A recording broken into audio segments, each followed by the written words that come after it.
My YouTube channel Saraswati commerce academy. तो आज हम करने वाले हैं क्लास 12 की मैक्रो इकोनॉमिक्स का मोस्ट इम्पोर्टेंट चैप्टर, जिसका नेम है government budget and the economy. ठीक है, ये हमारा क्लास 12 का एक बहुत ज्यादा इम्पोर्टेंट चैप्टर है। अब आप देखते होंगे कि बजट आया है, फरवरी में बजट आता है, फेब में आता है ना बजट। तो वो जो है हमारे देश के जो फाइनेंस मिनिस्टर हैं, ठीक है, वो उसको इश्यू करते हैं। अब जो गवर्नमेंट का बजट है उसमें क्या बताया जाता है, जैसे आप अपने घर का बजट बनाते हो कि हाँ भाई हमें कहाँ से पैसे मिलेंगे और कहाँ कहाँ हमें इन पैसों को खर्च करना है, उसी तरीके से गवर्नमेंट का भी बजट होता है कि गवर्नमेंट को पैसे कहाँ से मिलेंगे, यानी कि रिसिप्ट उसके पास कहाँ से आएगी और वो कहाँ कहाँ किन किन उस पे वो खर्चा करने वाले हैं, किन किन सोर्सेज पे वो खर्चा करेंगे, यानी कि एक्सपेंडिचर करेंगे। तो अब यही है यार, इसमें क्या होता है कि एक साल के दौरान देखते हैं कि हाँ भाई गवर्नमेंट कहाँ कहाँ से उसके पास पैसे आएंगे और वो कहाँ कहाँ उसके ऊपर खर्चा करेगी। और ये जो है जनरली एक साल के लिए बनाया जाता है, और वो जो साल है वो 1 जनवरी से स्टार्ट नहीं होता, वो 1 अप्रैल से स्टार्ट होता है, 31 मार्च को वो खत्म हो जाता है, जिसको फाइनेंशियल ईयर या फिजिकल ईयर भी कहते हैं हम। ठीक है, तो देखिए इसमें government budget is a statement of the government receipt and government expenditure during the period of the financial year. यानी कि गवर्नमेंट बजट क्या है, एक ऐसी स्टेटमेंट है, ये एक ऐसी क्वांटिटेटिव स्टेटमेंट होती है कि जिसके अंदर गवर्नमेंट की रिसिप्ट के बारे में, उसके पास पैसे कहाँ से आएंगे, और गवर्नमेंट की एक्सपेंडिचर के बारे में कि एक साल के दौरान उसके पास पैसे कहाँ से आएंगे। और वो एक साल कौन सा है, 1 अप्रैल से लेके 31 मार्च तक। ठीक है, नेक्स्ट इसमें स्ट्रक्चर ऑफ द बजट, या फिर हम कह सकते हैं कंपोनेंट ऑफ द बजट, कि इसके कंपोनेंट कौन कौन से हैं बजट के। सबसे पहले इसमें आता है बजट रिसिप्ट। बजट रिसिप्ट का मतलब क्या है, budget receipt refers to the estimated money receipt, कि हाँ भाई मनी की टर्म्स में हमें कितनी वैल्यू मिलेगी of the government from all sources during a given physical year. यानी कि एक साल के दौरान, फिजिकल पीरियड का मतलब क्या है, फाइनेंशियल ईयर, यानी एक साल के दौरान गवर्नमेंट को क्या मिलने वाली है, जितनी भी रिसिप्ट मिलेगी वो हम इसके अंदर लेते हैं, क्योंकि बजट रिसिप्ट है। ठीक है, मनी की फॉर्म में हम देख लेंगे कि गवर्नमेंट को कितना पैसा मिलने वाला है। अब आगे बजट रिसिप्ट को जो है हम 2 पार्ट्स में क्लासिफाई करते हैं, revenue receipt and capital receipt. ठीक है, अब रिवेन्यू रिसिप्ट में क्या होता है, these receipt not create any liability for the government. अब ये मान लो उनको रिसिप्ट तो मिल रही है, लेकिन उनकी कभी भी लाइबिलिटी बढ़ेगी नहीं, गवर्नमेंट की लाइबिलिटी कभी भी नहीं बढ़ेगी इन रिसिप्ट को लेके। जैसे गवर्नमेंट किसी के ऊपर टैक्स लगाते तो गवर्नमेंट के ऊपर कोई लाइबिलिटी थोड़ी है कि हाँ भी इसको दोबारा से इसको रिपेमेंट करना है, या बदले में इसके बदले में उसको कोई सर्विसेज देनी है, ऐसा तो कुछ नहीं है ना। Next, these receipt do not cause any reduction in assets of the government. और ये जो है ना ही असेट्स की वैल्यू में, गवर्नमेंट के पास जितनी भी असेट्स है ना ही उनकी वैल्यू में कोई कमी करते। तो 2 केसेस इसमें क्या होते हैं रिवेन्यू रिसिप्ट में, ना तो ये लाइबिलिटी को इंक्रीज करते हैं और ना ही ये असेट्स को क्या करते हैं, डिक्रीज करते हैं। ठीक है, तो अब इसके अंदर क्या है, रिवेन्यू रिसिप्ट के अंदर टैक्स रिसिप्ट है, नॉन टैक्स रिसिप्ट है। टैक्स रिसिप्ट कौन सी होती है, जो टैक्सेशन से आती है, जैसे टैक्स लगता है, टैक्स किसके ऊपर लगता है, अब टैक्स डायरेक्ट टैक्स भी लगता है, टैक्स इनडायरेक्ट टैक्स भी लगता है। डायरेक्ट टैक्स का मतलब क्या है, जिसके ऊपर टैक्स लगाया उसी को टैक्स की पेमेंट करनी पड़ती है, जैसे इनकम टैक्स। अब देखो नेक्स्ट होता है इनडायरेक्ट टैक्स। इनडायरेक्ट टैक्स लगाया किसी और पे किसी और ने किया। आप कोई भी सामान खरीदने जाते हो तो उसके अंदर जैसे जीएसटी लगता है आजकल, ठीक है, तो जीएसटी जो है वो शॉपकीपर थोड़ी पे करता है गवर्नमेंट को, वो लेता तो हमसे ही है। वो जीएसटी की जो वैल्यू है वो तो हमारे गुड्स की वैल्यू में ही ऐड कर देते हैं, तो वो इनडायरेक्टली किसी और से, देना तो किसी और का है, ठीक है, लेकिन लेते किससे हैं, दूसरे लोगों से। ठीक है, बर्डन किसी और के ऊपर शिफ्ट कर सकते हैं वो। अब नेक्स्ट है नॉन टैक्स रिसिप्ट कौन सी होती है, यानी टैक्स के अलावा कौन कौन सी रिसिप्ट हो सकती है, फीस, लाइसेंस एंड परमिट।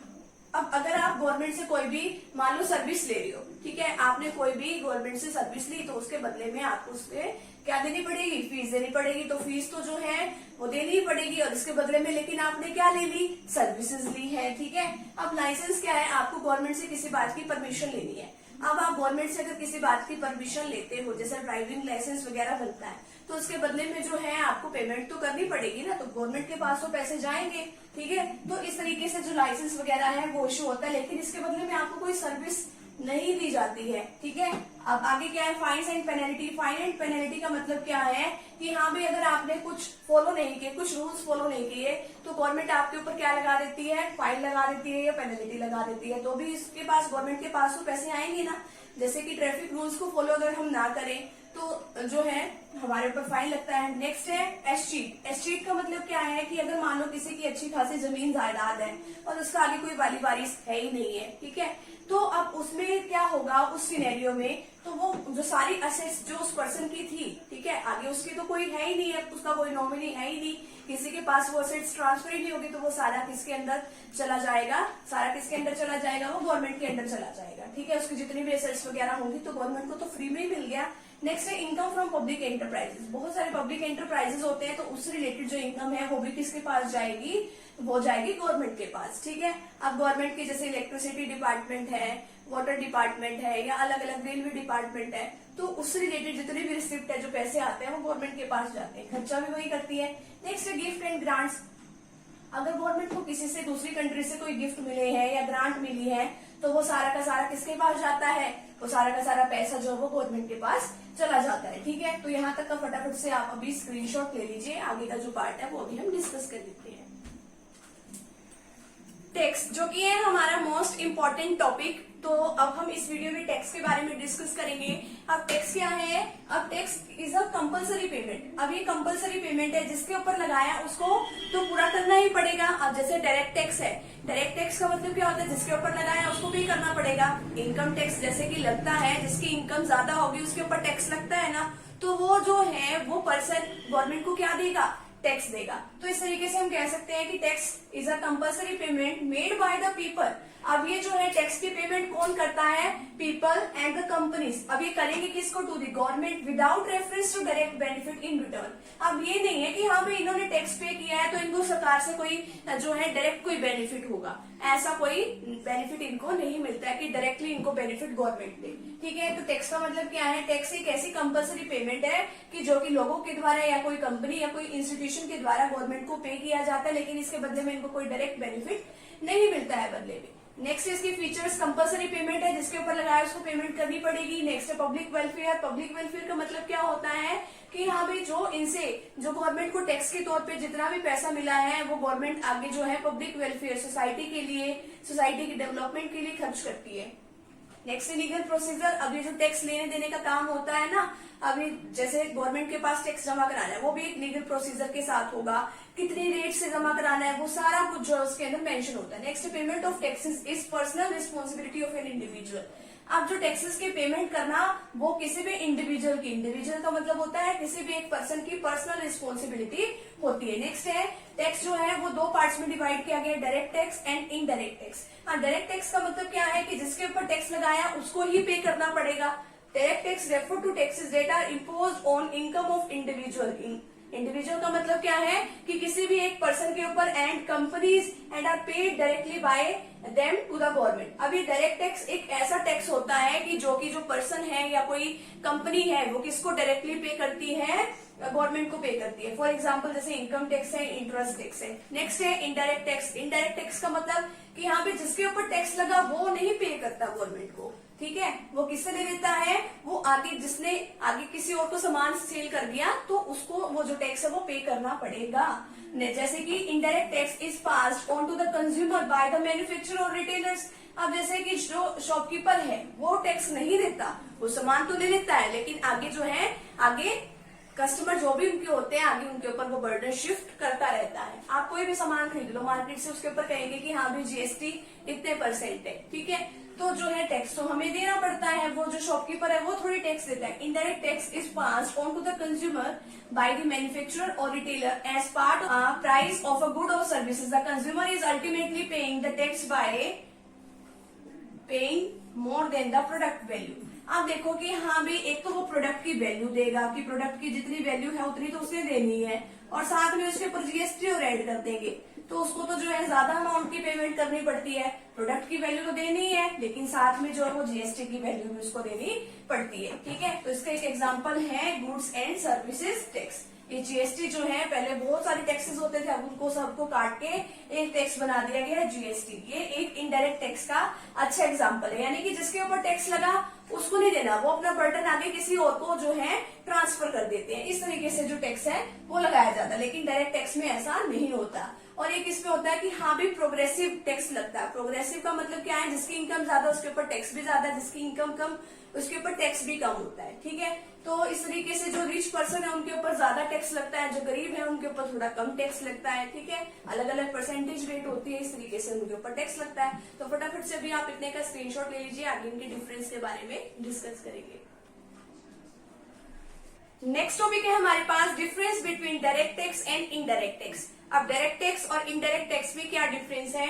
अब शिफ्ट ऑफ बर्डन, अब आपको पता है कि जो डायरेक्ट टैक्स है, जिस पर्सन के ऊपर टैक्स लगाया उसी को ही टैक्स पे करना पड़ेगा, तो हम इसका जो टैक्स का बर्डन है किसी और पर्सन पे शिफ्ट नहीं कर सकते। जैसे कि इनकम टैक्स लगा तो वो पर्सन किसी और पर्सन को ये नहीं कह सकता कि तुम मेरे इनकम का टैक्स भर दे, वो उसको ही भरना पड़ेगा। The burden of a direct tax can not be shifted. तो इसमें क्या है, इम्पैक्ट किसके ऊपर पड़ेगा, सेम पर्सन के ऊपर। लेकिन इसमें क्या है कि जो बर्डन है इनडायरेक्ट टैक्स का, अब इनडायरेक्ट टैक्स भी क्या होता है कि लगता तो किसी और पे है लेकिन पे कोई और करता है। ठीक है, अब जैसे हम कोई सामान खरीदने जाते हैं तो वो शॉपकीपर थोड़ी उसका सामान का जो जीएसटी पे करता है, वो जो है कस्टमर ने जितना सामान खरीदा है उसकी वैल्यू में जो जीएसटी और ऐड कर देता है। इसका एग्जांपल एक अच्छा इनडायरेक्ट टैक्स है। तो इसमें क्या है, बर्डन जो इनडायरेक्ट टैक्स का वो उसको शिफ्ट किया जा सकता है। ठीक है, अब आगे क्या है, इम्पैक्ट। अब इम्पैक्ट में क्या है कि जो डायरेक्ट टैक्सेस है वो किसके ऊपर लगाया जाता है, इंडिविजुअल एंड कंपनीज के ऊपर लगाया जाता है। और इसमें क्या है कि जो इनडायरेक्ट टैक्सेस है वो किसके ऊपर लगाए जाते हैं, गुड्स और सर्विसेज के ऊपर ही लगाया जाता है। नेक्स्ट है नेचर। नेचर क्या है, प्रोग्रेसिव नेचर है इसका, यानी कि अगर इनकम ज्यादा हुई तो ज्यादा टैक्स पे करना पड़ेगा, इनकम कम तो कम टैक्स पे करना पड़ेगा। यानी कि जो रिच पर्सन है उसके ऊपर जो है उनको ज्यादा पेमेंट करनी पड़ती है और जो पुअर पर्सन है उनको कम पेमेंट करनी पड़ती है। अब इसमें क्या है, इसमें कैसा नेचर है, प्रोपोर्शनल। और इसका जो इफेक्ट है वो ज्यादा किसके ऊपर पड़ता है, ये गरीबों के ऊपर ज्यादा पड़ता है। अगर मान लो कोई गरीब लोग जो है अब जो भी सामान खरीदने चले जाए या जो भी सर्विस लेना चाहे वो, तो उनको जो है सेम टैक्स पे करना पड़ता है। अब इतना अमीरों पर तो उनको कोई इफेक्ट पड़ता ही नहीं, लेकिन गरीबों के लिए तो वो टैक्स पे करना जो है मुश्किल हो जाता है। तो ये प्रोपोर्शनल नेचर है, इसका इफेक्ट गरीबों पर ज्यादा पड़ता है। Coverage, they have limited reach as they do not reach all the sections of the economy। अब ये तो सिर्फ जैसे इनकम टैक्स है, इंटरेस्ट टैक्स है, ये कुछ ही सेक्टर्स के ऊपर ही जो है केंद्रित है, इसको हम कह सकते हैं लिमिटेड है, ये कुछ ही सेक्शंस के ऊपर लगता है। अब जिसकी इनकम ज्यादा होगी वही तो टैक्स पे करेगा। नेक्स्ट है कि इसमें क्या है कि सभी सेक्शंस पे, अब सामान गुड्स से सर्विसेज तो हर कोई लेता है, तो ये ज्यादा मतलब जो है इसकी कवरेज बहुत ज्यादा, they have a wide coverage as they reach over the sections of the society. ठीक है, तो यहाँ पे डायरेक्ट टैक्स और इनडायरेक्ट टैक्स का जो टॉपिक है यहीं पे कंप्लीट है। तो फटाफट से भी आप इतने का स्क्रीनशॉट ले लीजिए। नेक्स्ट हमारे पास टॉपिक है बजट रिसिप्ट में। अभी हमने जो है पहले वाली वीडियो में रिवेन्यू रिसिप्ट के बारे में डिस्कस किया था, अब हम इस वीडियो सेशन में कैपिटल रिसिप्ट के बारे में डिस्कस करेंगे। अब बजट रिसिप्ट जो है वो रिवेन्यू रिसिप्ट होती है एक तरीके से, और एक क्या होती है, कैपिटल रिसिप्ट होती है। अब बजट रिसिप्ट में हमने रिवेन्यू रिसिप्ट में क्या सीखा था कि ऐसी रिसिप्ट जिससे कि जो है गवर्नमेंट की ना तो लाइबिलिटी बढ़ती है और ना ही जो गवर्नमेंट के असेट्स है ना ही उसको कम होती है वो। ठीक है, लेकिन कैपिटल रिसिप्ट कौन सी रिसिप्ट होती है कि जिससे जो गवर्नमेंट की जो लाइबिलिटी है वो तो क्या हो जाती है, बढ़ जाती है। अब जैसे कि गवर्नमेंट ने लोन ले लिया, उसको कभी ना कभी तो उसको रिपे करना पड़ेगा ना, तो इससे उसकी लाइबिलिटी बढ़ गई, तो लोन लेने से उसकी लाइबिलिटी तो बढ़ गई। और ऐसी रिसिप्ट कि जिससे क्या होता है, दिस रिसिप्ट कोज, कारण किसका बनती है, reduction in assets of the government. अब मान लो कि इसमें क्या होता है कि गवर्नमेंट की जितनी असेट्स थी वो क्या हो जाती है, इससे कम हो जाती है। अब कम कैसे होगी, मान लो गवर्नमेंट के पास किसी अच्छी कंपनी के शेयर्स थे तो उसने उसको सेल कर दिया, तो सेल करने से जो उसके असेट्स है वो क्या हो गई, कम हो गई। इसी तरीके से ऐसे बहुत सारे एग्जाम्पल है। तो इसमें तो क्या है कि ना तो इसमें लाइबिलिटी बढ़ती है और ना ही इसमें असेट्स कम होती है, लेकिन इसमें इसका अपोजिट है, लाइबिलिटी भी बढ़ती है। इसमें कैपिटल रिसिप्ट में क्या होता है, लाइबिलिटी भी बढ़ती है और क्या होता है, असेट्स भी क्या हो जाती है, कम हो जाती है। ठीक है, नेक्स्ट है कैपिटल रिसिप्ट में। अब कैपिटल रिसिप्ट हो किस तरीके से सकती है, बोरोइंग, या तो वो लोन लेंगे। अब लोन किससे लेगा, गवर्नमेंट जो है आरबीआई से, आरबीआई से किस तरीके से नई करेंसी इशू करेंगे, वो पब्लिक से लोन ले सकती है गवर्नमेंट, और रेस्ट ऑफ द वर्ल्ड यानी कि फॉरेन कंट्रीज से लोन दिया जा सकता है। नेक्स्ट है अदर रिसिप्ट, किस तरीके से हो सकती है, डिसइन्वेस्टमेंट। अब डिसइन्वेस्टमेंट करने की प्रोसेस को प्राइवेटाइजेशन भी कहा जाता है। अब प्राइवेटाइजेशन इसको क्यों कहा जाता है, अब गवर्नमेंट के पास जितनी भी असेट्स है या कोई ऐसी इंडस्ट्री है कि अब गवर्नमेंट उसे नहीं चलाना चाहती है, जिसमें कोई लॉस हो रहा है या उसको पैसे की जरूरत है, तो वो उसको क्या करती है, प्राइवेट सेक्टर को को सेल कर देती है, उससे उसके पास क्या आ जाते हैं, खर्चे करने के लिए पैसे आ जाते हैं। तो इस प्रोसेस को हम क्या कहते हैं, प्राइवेटाइजेशन और डिसइन्वेस्टमेंट इसको कहा जाता है। फटाफट से भी आप इतने का स्क्रीनशॉट ले लीजिए। नेक्स्ट पार्ट जो है अभी हम इसका बजट एक्सपेंडिचर को वो डिस्कस करेंगे। नेक्स्ट टॉपिक है हमारे पास बजट एक्सपेंडिचर। अब बजट एक्सपेंडिचर में क्या आएगा, budget expenditure refers to estimated expenditure of the government on its development and non development programs during the fiscal period. अब यानी कि एक साल के दौरान जो गवर्नमेंट ने कितने खर्चे किए हैं, कितने एस्टिमेटेड खर्चे यानी कि उसके होंगे, क्योंकि बजट में क्या बताया जाता है कि हाँ भाई ऐसा होगा, ठीक है। अब वो क्या बता रहे हैं, एक्सपेंडिचर है तो एक साल के अंदर जो गवर्नमेंट है इतने खर्चे करने वाली है, किस किस जगह पे वो खर्चे करेगी, development and non development programs पे। डेवलपमेंट और नॉन डेवलपमेंट प्रोग्राम्स जो है वो आगे हम डिस्कस करेंगे कि कौन कौन से प्रोग्राम्स पे वो जो अपना पैसा है खर्च करने वाली है। अब बजट एक्सपेंडिचर को दो पार्ट्स में डिवाइड किया गया, revenue expenditure and capital expenditure. अब जो रिवेन्यू एक्सपेंडिचर है, do not create assets for the government. अब ये जो है किसी तरीके की कोई भी असेट्स को क्रिएट नहीं करती है रिवेन्यू एक्सपेंडिचर में। अब ये जो है do not cause any reduction of liability of the government, और ना ही ये गवर्नमेंट की किसी भी तरीके की लाइबिलिटी को इसमें कम किया जाता है। ना तो ये एसेट्स को बढ़ाते हैं और ना ही ये इसकी लाइबिलिटी को कम करते हैं। आगे कैपिटल एक्सपेंडिचर में क्या है, create assets for the government. Assets create करते हैं, जैसे मान लो कोई इन्होंने मल्टीनेशनल जो कॉर्पोरेशन है उसके इन्होंने शेयर्स वगैरह परचेज कर लिए गवर्नमेंट ने, तो इसकी जो एसेट्स जो है वो बढ़ गई। Next this expenditure cause reduction in the liability of the government, और जो इसकी गवर्नमेंट की जो लाइबिलिटी है वो क्या हो जाती है, इसके अंदर कम हो जाती है। जैसे गवर्नमेंट ने लोन लिया हुआ है, अब वो जो लोन लिया था गवर्नमेंट ने वो गवर्नमेंट ने वापस कर दिया, तो इस तरीके से उसकी लाइबिलिटी क्या हो गई,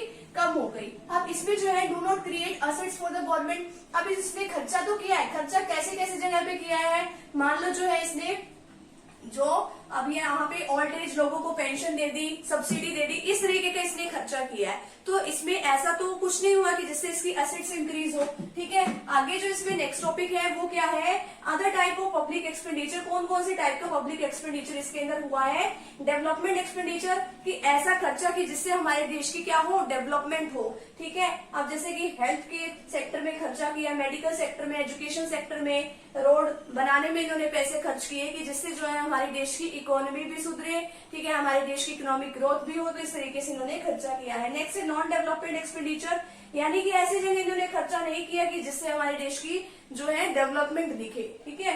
अब जो है जैसे एडमिनिस्ट्रेशन में, पुलिस में ओल्ड एज लोगों को पेंशन दी है, तो यानी ऐसा तो खर्चा नहीं हो रहा ना कि जिससे लोगों को दिखे कि हाँ भी कहीं पे इसके देश की जो है अर्थव्यवस्था में सुधार हो रहा है। नेक्स्ट है प्लान एक्सपेंडिचर। अब जो 5 इयर्स के जो हर बार जो है प्लान्स बनते हैं उसके रिगार्डिंग अगर उन्होंने कोई खर्चा किया है उस पॉलिसी के तहत, जैसे एग्रीकल्चर पे, कम्युनिकेशन सेक्टर पे, ट्रांसपोर्ट सेक्टर पे, तो प्लान एक्सपेंडिचर उसको कहते हैं। नॉन प्लान एक्सपेंडिचर यानी कि जो प्लान एक्सपेंडिचर के अंदर जो जितने भी एक्सपेंडिचर नहीं आते हैं वो इसमें आता है, जैसे सब्सिडी दी है, सेफ्टी के ऊपर खर्चा किया है, तो ये सारे एक्सपेंडिचर इसके अंदर आएंगे। नेक्स्ट है सिग्निफिकेंस और इम्पोर्टेंस ऑफ पब्लिक एक्सपेंडिचर्स। अब इसकी क्या क्या इंपॉर्टेंस है, increase in the rate of economic development. अब जो हमारी इकोनॉमिक की डेवलपमेंट होती है, हम इतना सारा खर्चा करते हैं, सड़कें बनवाने में खर्च करते हैं, पीने के पानी की अच्छी फैसिलिटी, स्कूल में भी अच्छा, एजुकेशन सेक्टर में अच्छा पैसा खर्च करते हैं कि जिससे लोगों का जो लिविंग स्टैंडर्ड है वो भी इंक्रीज होता है, और जो है जैसे लोगों को पैसे मिलेंगे उनका लिविंग स्टैंडर्ड तो इंक्रीज होगा ना।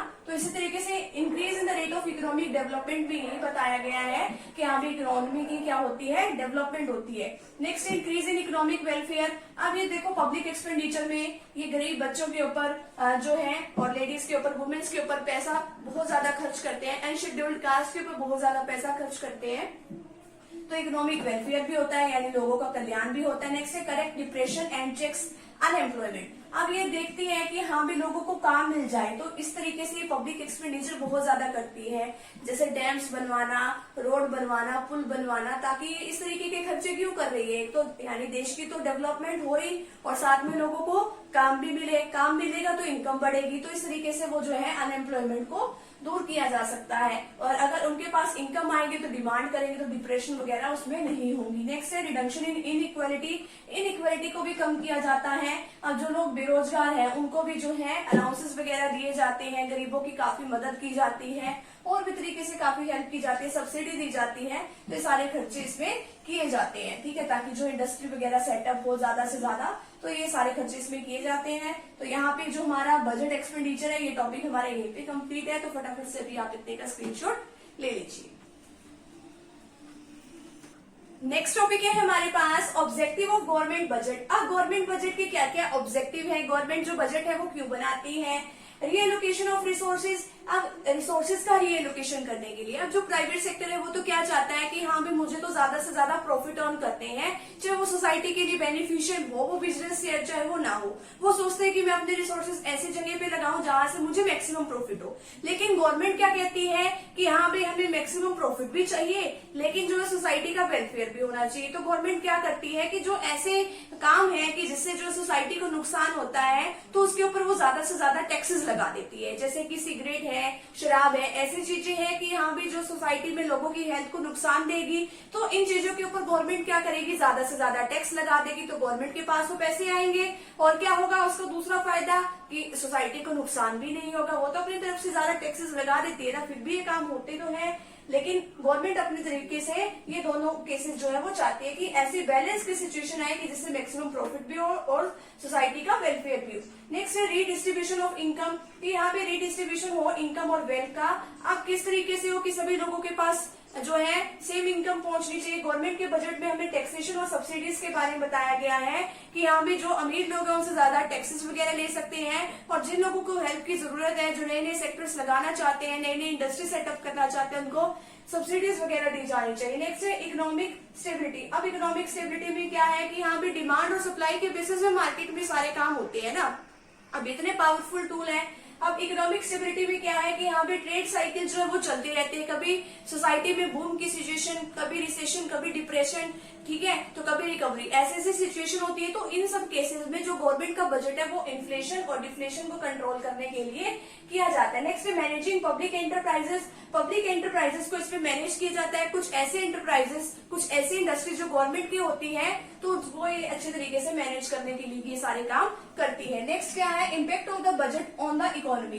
अब जो है बजट का क्या इफेक्ट पड़ता है इकोनॉमी के ऊपर। Availability of government services. अब जो गवर्नमेंट है अपनी सर्विसेज अवेलेबल करवाती है, जो ऐसे एक्सपेंडिचर है कि यहाँ भी जिससे लोगों को भी रोजगार मिले, ठीक है, तो लोगों के लिए भी काफी अच्छी फैसिलिटीज, हेल्थ की, एजुकेशन की, इस तरीके की फैसिलिटीज अवेलेबल करवाई जाती ताकि सोसाइटी की ओवरऑल क्या हो, डेवलपमेंट हो। नेक्स्ट है एलोकेशन ऑफ रिसोर्सेज। अब अपने रिसोर्सेज को इस तरीके से एलोकेट करना है। अब देखिए इसमें जो है गवर्नमेंट के बजट में हमें टैक्सेशन और सब्सिडीज के बारे में बताया जाता है कि यहाँ भी जो टैक्सेस उन लोगों के ऊपर लगाने हैं कि जो सोसाइटी में ऐसे हार्मफुल प्रोडक्ट जो है प्रोड्यूस कर रहे हैं, ज्यादा टैक्सेस लगाना है। अब जो सब्सिडीज भी लोगों को देनी है कि जिनको जरूरत है उनको क्या देनी है, हमें सब्सिडीज देनी है। नेक्स्ट है overall physical discipline. Overall physical discipline में क्या बताया जाता है कि यहाँ पे गवर्नमेंट तो ऐसी सिचुएशन जाती है जहाँ पे इनकम और एक्सपेंडिचर में बैलेंस बना रहे। अब गवर्नमेंट जो है वो ज्यादा खर्चा ना करे, ठीक है। अब ओवरऑल फिजिकल डिसिप्लिन का अगर फॉलो नहीं किया गया तो गवर्नमेंट का एक्सपेंडिचर बढ़ जाएगा, तो गवर्नमेंट को हेल्प लेनी पड़ेगी आरबीआई की। अगर आरबीआई की लोन लेगी, अगर आरबीआई से वो मदद लेंगे तो क्या होगा, आरबीआई नई करेंसी इशू करेगा। नई करेंसी इशू करने से क्या होगा, मार्केट में पैसे आएंगे, मार्केट में पैसे आएंगे तो इन्फ्लेशन बढ़ जाएगी। तो इस तरीके से हमें क्या करना चाहिए, ओवरऑल फिजिकल जो है डिसिप्लिन को फॉलो करना चाहिए, ठीक है। तो ये इसके ऑब्जेक्टिव और ये इसके इम्पैक्ट है। तो फटाफट से भी आप इतने का स्क्रीनशॉट ले लीजिए। आगे जो है हम इसके डेफिसिट के बारे में डिस्कस करेंगे। नेक्स्ट टॉपिक है हमारे पास बजट डेफिसिट। अब डेफिसिट का मतलब क्या है, कमी। अब कमी किस चीज की होगी, अब बजट की। अब budget deficit refers to a situation, ये एक ऐसी सिचुएशन है when budget expenditure of the government are greater than budget receipt. यानी कि ये एक ऐसी सिचुएशन है कि जिसमें जो हमारे जो बजट एक्सपेंडिचर है वो तो क्या हो रहे हैं गवर्नमेंट के ज्यादा, और लेकिन उनको रिसिप्ट यानी कि आने के चांसेस, मनी के आने के चांसेस तो उनको कम लग रहे हैं लेकिन उनके खर्चे क्या है, ज्यादा है, ठीक है। तो इसकी कमी हो रही है हमारे पास। अब देखो टाइप्स ऑफ मेजरमेंट। अब टाइप्स ऑफ मेजरमेंट इसमें रिवेन्यू रिसिप्ट है, रिवेन्यू डेफिसिट है, फिजिकल डेफिसिट है एंड प्राइमरी डेफिसिट है, ठीक है। आगे इसके मेजरमेंट्स भी लेने हैं हमने। अब रिवेन्यू एक्सपेंडिचर में क्या है, अब रिवेन्यू एक्सपेंडिचर ज्यादा है, किससे ज्यादा है, रिवेन्यू रिसिप्ट से। यानी कि एक्सपेंडिचर तो ज्यादा हो रहे हैं लेकिन जो रिसिप्ट है वो क्या है, कम है। Revenue expenditure refer to excess of revenue expenditure over revenue receipt. During the given fix period. ठीक है, एक फिक्स पीरियड के अंदर जो है रिवेन्यू एक्सपेंडिचर खर्चे तो ज्यादा है लेकिन रिसिप्ट कम है। अब रिवेन्यू एक्सपेंडिचर रिवेन्यू रिसिप्ट के बारे में हम पहले ही डिस्कस कर चुके हैं। अब आगे क्या है, रिवेन्यू डेफिसिट अगर निकालने को कह दिया जाए तो कैसे निकालेंगे, revenue expenditure minus revenue receipt. अब इसको मेजर्स कैसे करते हैं, अब measures to reduce revenue deficit. अब जो है रिवेन्यू डेफिसिट को कम करने के लिए क्या क्या कदम उठाए जा सकते हैं, या तो गवर्नमेंट को अपने क्या करना चाहिए, खर्चे कम करना चाहिए कि फालतू के खर्चे कहीं पे करे ना, जो जरूरी खर्चे हैं डेवलपमेंट पे सिर्फ वही करे। या उसका हो सकता है कि दूसरा चांस कि यहाँ भी वो क्या करे, लोगों से ज्यादा टैक्स लेना स्टार्ट कर दे। अब वो ज्यादा भी टैक्स कैसे ले सकती है, अब उसके पास फिर दो ऑप्शन बचते हैं कि यहाँ भी या तो फिर वो लोन ले, आरबीआई से नई करेंसी इशू कराए, या फिर जिसको हम कह सकते हैं कि डिसइन्वेस्टमेंट करे, अपने जो उसके पब्लिक सेक्टर के जितने भी इंडस्ट्रीज है वो प्राइवेट सेक्टर को बेच दे, डिसइन्वेस्टमेंट कर दे। तो अब उसको जो है अपने खर्चे कम करना चाहिए और रिवेन्यू इंक्रीज करने की उसको कोशिश करनी चाहिए। नेक्स्ट हमारे पास है फिस्कल डेफिसिट। फिस्कल डेफिसिट का मतलब क्या है, refers to excess of total expenditure. Total expenditure में क्या है, टोटल एक्सपेंडिचर में रिवेन्यू एक्सपेंडिचर भी इंक्लूड है, रिवेन्यू एक्सपेंडिचर भी इंक्लूड है, और कौन सा है, कैपिटल एक्सपेंडिचर भी इंक्लूड है। ठीक है, ये क्या है, एक्सेस। एक्सेस का मतलब है ज्यादा, किससे ज्यादा है, ये टोटल रिसिप्ट से। टोटल रिसिप्ट कौन सी है, रिवेन्यू रिसिप्ट, और कौन सी है, कैपिटल रिसिप्ट। यानी कि ये जो रिवेन्यू एक्सपेंडिचर और कैपिटल एक्सपेंडिचर ज्यादा हो रही है, किससे ज्यादा, इतनी इनको रिसिप्ट आ नहीं रही, लेकिन इसके अंदर क्या इंक्लूड नहीं होता, एक्सक्लूडिंग बोरोइंग्स। इसके अंदर बोरोइंग्स इंक्लूड हम नहीं करेंगे एक फिस्कल पीरियड के अंदर। एक फिस्कल ईयर कौन सा होता है कि जो 1 अप्रैल से स्टार्ट होता है 31 मार्च को खत्म होता है। इसके अंदर हम दोनों ही तरीके के टोटल एक्सपेंडिचर और टोटल रिसिप्ट को लेंगे। अब इसका फॉर्मूला क्या है, फिक्स जो फिस्कल डेफिसिट निकालने का, total expenditure minus total receipt, लेकिन हम इसमें बोरोइंग्स को इंक्लूड नहीं करते।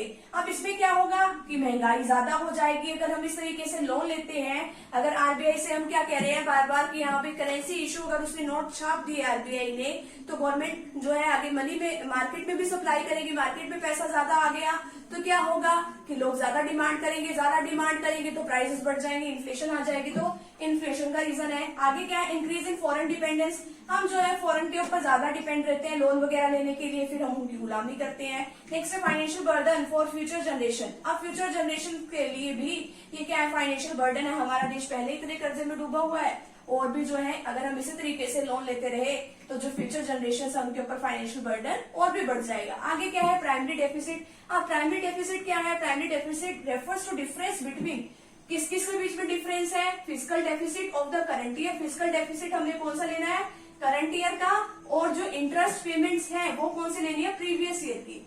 ठीक है, अब प्रीवियस ईयर का मतलब होता है पिछला साल, और करंट ईयर का मतलब होता है जो करंट में अब जो साल जो है चल रहा है। प्राइमरी डेफिसिट हम किस तरीके से निकालते हैं, फिस्कल डेफिसिट में से अगर हम इंटरेस्ट पेमेंट को माइनस कर देते हैं तो इस तरीके से हम इसको निकालते हैं। अब मान लो कि हमारे पास जो है 500 करोड़ का जो है हमें घाटा हो रहा है, और हमने जो है लोन ले लिया, अब हमें ना इंटरेस्ट की भी पेमेंट करनी पड़ती है। कई बार तो इतना ज्यादा हम हमारे कंट्री के ऊपर इतना ज्यादा जो है हमने लोन लिया हुआ है, उनकी इंटरेस्ट की पेमेंट करने में ही सारा पैसा चला जाता है। अगर 500 के 500 करोड़ जो है इंटरेस्ट देने में चला गया तो जो गवर्नमेंट है वो कहीं पे डेवलपमेंट एक्टिविटीज में तो जो है वो पैसा लगा ही नहीं सकती है। ठीक है, अगर मान लो 500 करोड़ का जो है हमने हमारा जो है फिस्कल डेफिसिट हुआ है, अगर उसमें से 300 करोड़ भी हमने क्या दे दिए, इंटरेस्ट के दे दिए, तो जो बाकी बचे जो 200 करोड़ हैं वो हमारी जो गवर्नमेंट है वो कहीं अच्छे काम में, डेवलपमेंट के काम में लगा सकती है। ठीक है, तो इस तरीके से इसके बजट डेफिसिट है। तो फटाफट से भी आप इतने का स्क्रीनशॉट ले लीजिए। बिल्कुल एक छोटा सा टॉपिक रह गया है, वो अभी हम डिस्कस कर लेते हैं। नेक्स्ट है हमारे पास टॉपिक टाइप्स ऑफ बजट। अब जो है बजट कितने टाइप का होता है, balanced budget, surplus budget and deficit budget. ठीक है, अब जो सबसे पहले हमारे पास बजट है वो कौन सा है, बैलेंस्ड बजट। अब ये कौन सा बजट होता है, government budget is said to be balanced budget. अब गवर्नमेंट के बजट को बैलेंस्ड बजट कब कहा जाएगा, अगर जो हमारे एस्टिमेटेड गवर्नमेंट रिसिप्ट है वो किसके इक्वल आ जाए, गवर्नमेंट एक्सपेंडिचर के। जितने भी जो गवर्नमेंट ने एक्सपेंडिचर जितने होते होते हैं, अगर उतनी ही उसकी रिसिप्ट आ जाती है तो वो क्या कहा जाएगा, उसको बैलेंस्ड बजट। ठीक है, अब आगे क्या है, सरप्लस बजट। अगर जो एस्टिमेटेड जो गवर्नमेंट की जो रिसिप्ट है, अब गवर्नमेंट की रिसिप्ट तो क्या है, ज्यादा है, लेकिन उसके जो गवर्नमेंट के खर्चे हैं वो हमने क्या एस्टिमेट किए हैं, वो कम है। ठीक है, अगर गवर्नमेंट की रिसिप्ट ज्यादा है, एस्टिमेटेड रिसिप्ट ज्यादा है, लेकिन खर्चे कम है, तो उसको क्या कहा जाता है, सरप्लस बजट। सरप्लस का मतलब क्या होता है, ज्यादा। डेफिसिट का मतलब क्या है, कम। कि अगर जो हमारे गवर्नमेंट के जो खर्चे हैं वो तो ज्यादा है लेकिन रिसिप्ट कम है, तो उसको क्या कहा जाएगा, deficit budget. If estimated government budget are less than the estimated government expenditure. ठीक है, अब if estimated government budget are less than the estimated government expenditure, then the budget is termed as deficit budget. ठीक है, अब यहाँ पे जो है गवर्नमेंट का जो बजट है, यानी कि जो गवर्नमेंट की रिसिप्ट्स है वो क्या है, कम है, लेकिन जो एक्सपेंडिचर है वो क्या है, ज्यादा, तो उसको क्या कहा जाएगा, डेफिसिट बजट। अब इस पे क्या करना पड़ेगा, वही हमें आरबीआई से हम लोन लेंगे, अगर आरबीआई से लोन लिया तो जो है लास्ट तक जाते जाते इन्फ्लेशन आ जाएगी। ठीक है, गवर्नमेंट जो है आगे जो है मनी का सर्कुलेशन ज्यादा हो जाएगा, मनी का सर्कुलेशन ज्यादा हुआ तो लोग डिमांड करेंगे तो महंगाई बढ़ेगी, तो इन्फ्लेशन बढ़ेगी, तो इस तरीके से बहुत सारे काम इसके आगे हो जाते हैं। ठीक है, तो यहाँ पे हमारा छोटा सा टॉपिक था और इसी के साथ जो हमारा पूरा चैप्टर है यहीं पे कंप्लीट होता है। तो फ्रेंड्स, अगर आप चैनल पे नहीं हो तो चैनल को प्लीज सब्सक्राइब कर दीजिए, वीडियो को लाइक कर दीजिए और बेल आइकन को प्रेस जरूर कर दीजिएगा। तो मिलते हैं नेक्स्ट टॉपिक के साथ, नेक्स्ट वीडियो के साथ। Thank you very much.